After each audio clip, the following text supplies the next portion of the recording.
Welcome to McPlum, simple solutions served daily. You start by powering off and isolating the display. Removing the battery or disconnecting power prevents shorts. Use a heat source at about 60–80 degrees C to soften adhesives and apply gentle, steady heat across edges. Once warmed, insert plastic picks and pry around the bezel evenly. Lift small sections rather than forcing one corner.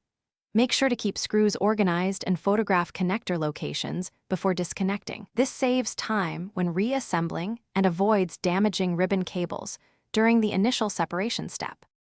Once the bezel and frame are removed, disconnect the display connectors and ground yourself to prevent ESD damage. You then reheat the panel margin lightly and begin lifting the old polarizer from one edge, keeping the angle shallow to avoid creasing. Use plastic picks to separate adhesive while applying steady tension. If adhesive resists, add more heat rather than more force.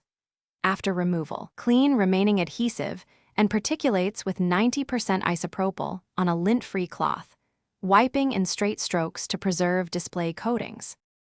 You position the replacement polarizer using reference marks and ensure exact alignment before adhesion.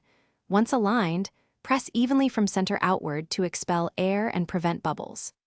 After applying pressure, reconnect the display cable and power the device to verify color, uniformity, and touch response if applicable. If everything checks out, power down, reassemble the bezel and screws in reverse order, and run a final inspection. If you see tint changes or lines, power off, reseat connectors, and inspect for trapped debris or misalignment. Thanks for watching. Stay juicy and subscribe.